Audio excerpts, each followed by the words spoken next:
Salut à tous et bienvenue sur Ray Capitaine Cinéma.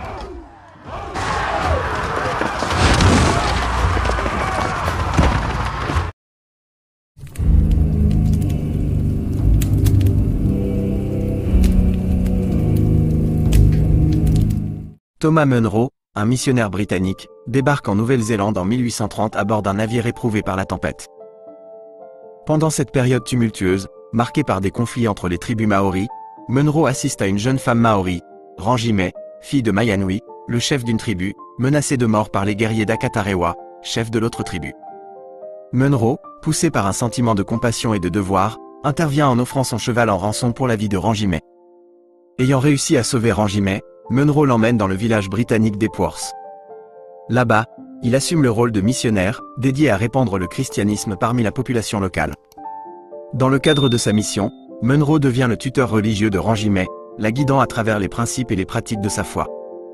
Malgré l'accord des colons pour vivre sur les terres de la tribu de Maianui, Rangimei et Paeroa, un jeune guerrier maori laissé par Maianui pour la protection de Rangimei et pour l'assister dans ses études religieuses, sont confrontés à la discrimination et aux préjugés de la part des autres colons. Paeroa est mystérieusement assassiné, et Munro, bien que courant de la dissimulation des colons, choisit de ne pas le signaler à Maianui. Au lieu de cela, il conseille à Maianui d'augmenter le loyer que les colons paient à la tribu, évitant toute confrontation directe.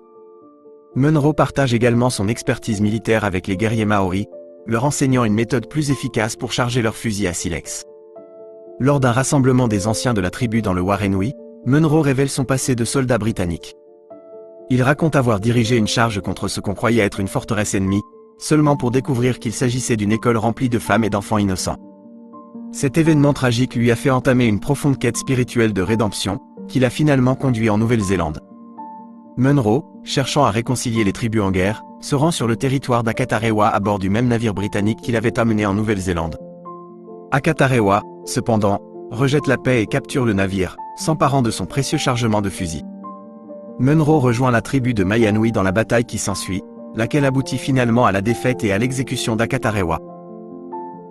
Pour cimenter une paix durable, Rangimei accepte de se marier avec le fils survivant d'Akatarewa.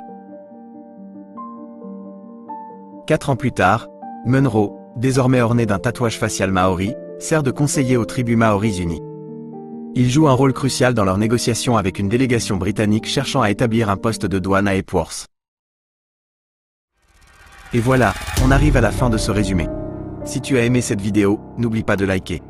Et si tu es nouveau ici, abonne-toi pour plus de contenu génial comme celui-ci. L'écran de fin te réserve d'autres pépites vidéo. À bientôt.